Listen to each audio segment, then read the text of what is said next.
আজকে আমরা ছিলাম অনেকটা রিসিভিং এন্ড মানে লিসেনিং এন্ডে। আমরা ওনারা কিভাবে ভাবছেন এটা শুনেছি, পাশাপাশি আমরা ইন্টারঅ্যাক্ট করেছি ওই সকল বিষয়ে। যে জায়গাটাতে আমরা একখানে দাঁড়িয়ে আছি যে কিভাবে একটা সুষ্ঠু এবং সুন্দর নির্বাচন করা যায়। আপনারাও জানেন প্রেক্ষাপট, আমরাও জানি প্রেক্ষাপট, এবং মেজর ডেফিসিট যেগুলোতে আমাদের ঘাটতি আছে এগুলো আমরা সবাই জানি। সো এই বিষয়গুলোই আলোচনা হয়েছে, যে বিষয়গুলো স্যার বললেন। আমাদের দৃঢ় বিশ্বাস উনি আমাদের সবার শিক্ষকও বটে, যে এইটাই আমাদের প্রথম এবং একমাত্র মিটিং না।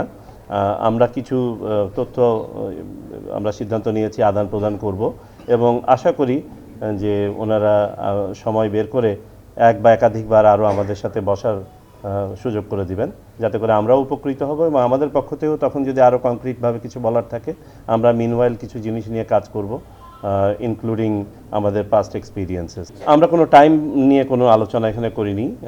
আমরা নির্বাচন কিভাবে হওয়া উচিত, নির্বাচন ভালো করার জন্য কি করা দরকার, সেগুলো নিয়ে আলোচনা করি। আজকের পারভিউতে এই ধরনের কোনো আলোচনা ছিল না। আমাদের উদ্দেশ্যই ছিল একটা ভালো সুষ্ঠু নির্বাচন যখনই হোক না কেন কিভাবে করা সম্ভব। আমাদের সবচেয়ে বড় ডেফিসিট হচ্ছে আমাদের আস্থার ঘাটতি নির্বাচন ব্যবস্থার উপরে, সেটা ফেরত আনতে হবে।